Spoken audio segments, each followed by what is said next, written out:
সেই বাগান বাড়িটা। মিলি ও বন্দনার চরিত্রে অস্মিতা চক্রবর্তী এবং গল্প পাঠ ও অন্যান্য চরিত্রে কিঞ্জল চক্রবর্তী। আপনারা শুনছেন সেই বাগান বাড়িটা, প্রথম পর্ব।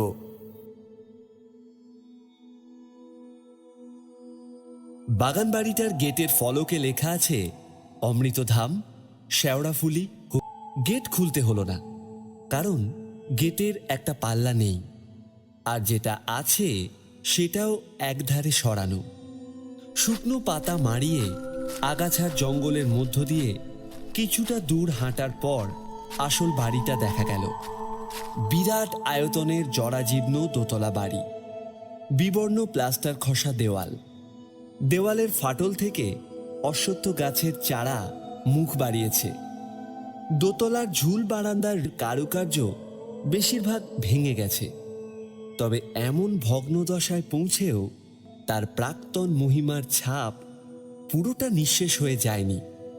বিকেল শেষের মৃদু আলোর মতো উদাস গাম্ভীর্যে এখনো সমস্ত অবয়বটায় লেপে রয়েছে। জানলা দরজা বন্ধ প্রাচীন বাড়িটা গাছের ছায়ায় ঘুমোচ্ছিল। মিলি পায়ে পায়ে এগিয়ে দরজার বেল খুঁজল। বেল বদলে ভারী দরজার বুকে দুটি বিশাল সিংহমুখী কড়া, কিন্তু কড়া নাড়ার শব্দে মনে হয় বাড়িটার ঘুম ভাঙল না। দুপুরের নিঝুম রোদে শীতের গন্ধ। হঠাৎ এক ঝলক বাতাস কোথা থেকে এসে আশেপাশের বৃদ্ধ গাছগুলোকে নাড়িয়ে দিয়ে একটা মৃদু কোলাহল তৈরি করে দিল। কিছু শুকনো পাতা খসে পড়ল। ডালপালা দিয়ে তৈরি আলো ছায়ার নকশা কাঁপতে লাগলো চারপাশে। ঠান্ডায় কেঁপে উঠে শালটা ভালো করে জড়িয়ে নিয়ে মিলি আবার একবার কড়ায় হাত দিতে যাচ্ছে, এমন সময় দরজাটা খুলে গেল। মায়া মায়া মুখের এক মহিলা ফুলছাপ নাইটি পরে তার সামনে। বন্দনা সোম। আগে থেকেই ফোনে কথা হয়ে আছে। মিলিকে পেইং গেস্ট হিসেবে থাকতে আমন্ত্রণ জানিয়েছেন, কারণ এত বড় বাড়ি খালি পড়ে আছে। তিনি হাসি মুখে অভ্যর্থনা জানালেন। এসো, তুমি করেই বলছি ভাই। বাড়ির ভিতরটা অন্ধকার, বাইরের থেকে তাপমাত্রা আরো 2-3 ডিগ্রি কম। মিলি ভেবেছিল পুরনো আমলের বাড়িতে থেকে বেশ একটা অ্যাডভেঞ্চার করা হবে। অন্ধকার ঘরগুলো দেখে সে উৎসাহ ঝুপ করে কিছুটা কমে গেল। বন্দনা একতলাতেই মিলির জন্য ঘর বরাদ্দ করেছেন। সাইজে বেশ বড়, মেন দরজার সামনেই। অ্যাটাচড বাথরুম নেই অবশ্য, থাকার কথাও নয় 100-150 বছরের পুরনো বাড়িতে। তিনি দেখিয়ে দিলেন লাল রঙের টানা বারান্দার শেষ প্রান্তে দোতলায় যাবার সিঁড়ি, আর সিঁড়ির তলায় গাঢ় অন্ধকারের মধ্যে বাথরুম। বন্দনাদের বনেদি পরিবার। এখন অবস্থা পড়ে গেছে, পুরুষরা সব মরে হেজে গেছে। আছেন শুধু তিনি আর বোধহয় এক মাসি। ফোনে যেটুকু হয়েছিল তাতে মিলি এইটুকুই বুঝেছে। এদিকে মিলির কাছে একটা থাকার জায়গা খুব তাড়াতাড়ি দরকার হয়ে পড়েছিল। হঠাৎ এদিকে পোস্টিং হয়েছে, তাই এক দূর সম্পর্কের আত্মীয়র কাছে উঠেছিল। তারপরেই এই মহিলার সঙ্গে যোগাযোগ। এখন মফস্বলে আধুনিক স্টাইলের বাড়ি পাওয়া শক্ত, কিছু না হলেও চটজলদি পাওয়াটা খুব শক্ত। ঘরটা কিন্তু মন্দ নয়।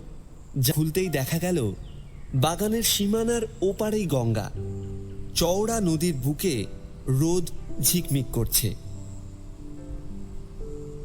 মিলি জামা কাপড় বদলে আবার বাগানে বেরোলো। বিরাট জায়গা জুড়ে বাগান। সব গাছগুলোরই অনেক বয়স, বেশিরভাগই বোধহয় ফলের গাছ।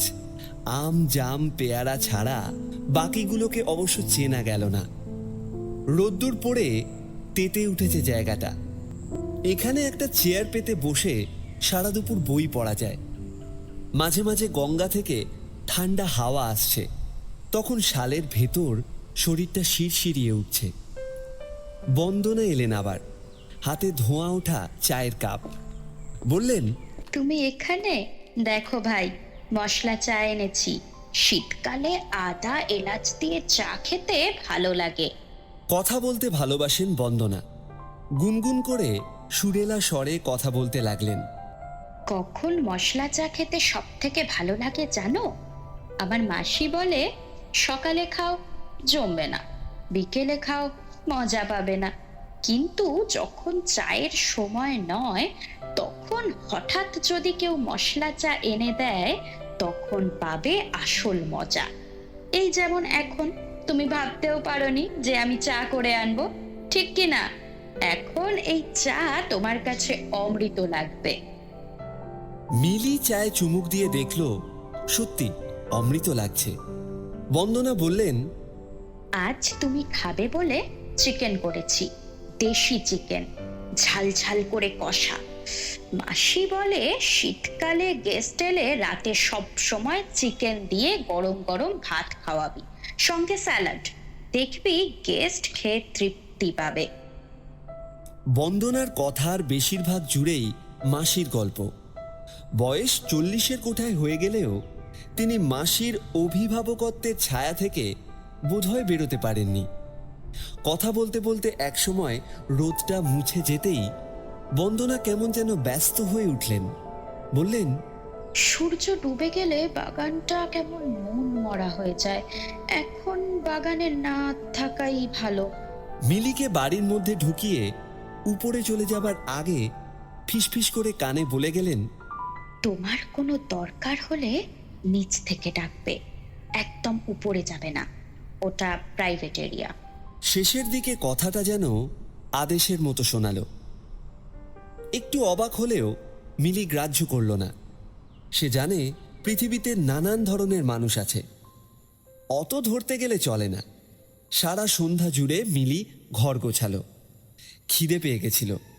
বাথরুমে হাত মুখ ধুতে গিয়ে একটা অস্পষ্ট কথাবার্তা কানে এলো, একটানা একঘেয়ে, মাঝে মাঝে খিলখিলিয়ে হাসির রোল।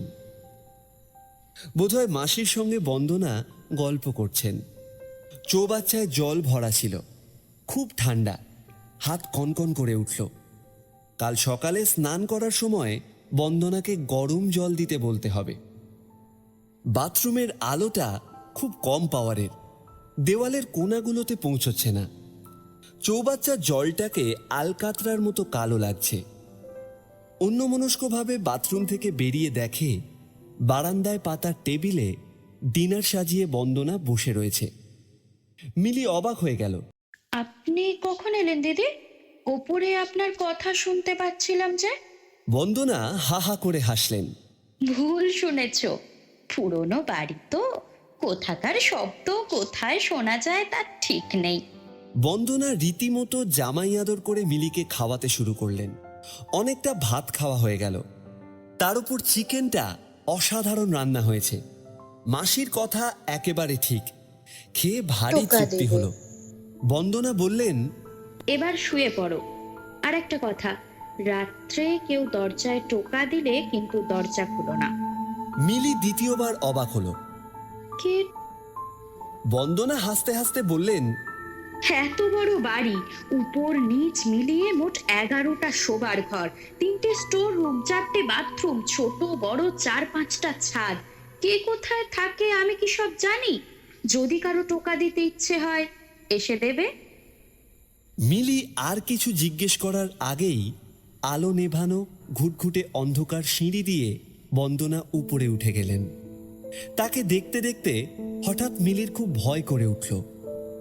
সামনে লম্বা লাল বারান্দা, সরু আলো নেভানো সিঁড়ি, আর ঠান্ডা নিঃশব্দ বাড়িটা হঠাৎ পিচ্ছিল সরীসৃপের পাকস্থলীর মতো ভয়ঙ্কর লাগল। মিলি ভীতু নয়, কাজের সূত্রে একা থাকা তার অভ্যেস।